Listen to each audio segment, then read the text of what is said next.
Kamusta mga kaibigan? Sa video na ito ay tatalakayin natin ang buhay ng isa sa mga kinikilalang aktor sa Pilipinas, si Tony Carreon.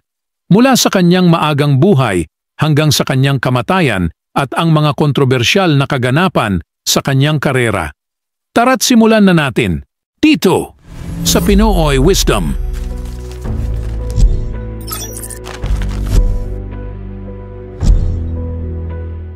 Si Antonio Tony Carreon ay ipinanganak noong Marso 25, 1942 sa Maynila.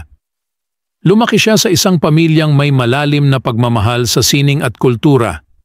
Ang kanyang ama ay isang musikero at ang kanyang ina naman ay isang guro. Bata pa lamang ay nahilig na si Tony sa pag-arte at madalas siyang sumali sa mga dula sa kanilang paaralan. Ang karera ni Tony sa showbiz ay nagsimula nang siya ay madiskubre ng isang talent scout habang nag-aaral sa kolehiyo. Ang kanyang unang proyekto ay isang pelikula noong dekada 60 kung saan agad siyang napansin dahil sa kanyang natural na talento sa pag-arte. Sa paglipas ng panahon, nakilala siya bilang isang versatile na aktor na kayang gumanap sa iba't ibang uri ng karakter. Ang kasikatan ni Tony Carreon ay dumating nang siya ay gumanap sa mga pelikulang naging paborito ng masa noong dekada 70 at 80. Ilan sa kanyang mga pinakatanyag na pelikula ay Tatlong Mukha ng Pag-ibig, Bata-Bata, Paano Ka Ginawa at Ang Huling Mandirigma.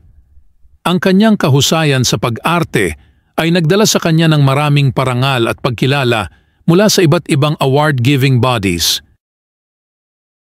Hindi rin naiwasan ni Tony Carreon ang mga kontrobersya sa kanyang karera.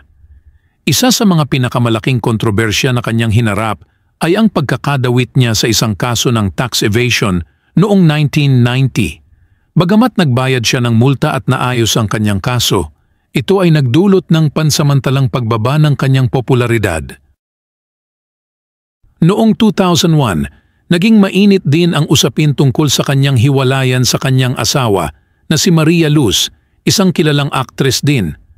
Ang kanilang paghihiwalay ay puno ng kontrobersya dahil sa mga aligasyon ng pangangaliwa at mga isyong pampamilya. Ang mga pangyayaring ito ay nagdulot ng malaking epekto sa kanyang personal na buhay at karera. Sa kabila ng mga kontrobersiya, nagpatuloy si Tony Carreon sa kanyang karera at nagtagumpay sa pagbabalik sa industriya ng showbiz. Nagpatuloy siya sa paggawa ng mga pelikula at teleserye at naging matagumpay sa kanyang mga proyekto. Nakatanggap siya ng iba't ibang awards bilang Best Actor at Best Supporting Actor sa mga prestihiyosong award-giving bodies. Noong 2015, nagdesisyon si Tony Carreon na magretiro mula sa showbiz upang bigyan ng oras ang kanyang pamilya at personal na buhay. Sa kanyang pagretiro, siya ay naging aktibo sa iba't ibang charitable organizations at nagsilbing mentor sa mga kabataang artista. Noong Enero 10, 2023, pumanaw si Tony Carreon sa edad na 80 dahil sa komplikasyon sa kanyang kalusugan. Ang kanyang pagpanaw ay nagdulot ng kalungkutan sa buong industriya ng showbiz at sa kanyang mga tagahanga. Maraming mga tao ang nagbigay pugay sa kanyang kontribusyon sa industriya at sa kanyang husay bilang aktor. At dito nagtatapos ang ating kwento tungkol kay Tony Carreon, isang aktor na nagbigay buhay sa iba't ibang karakter at nag-iwan ng malaking marka sa industriya ng pelikula at telebisyon.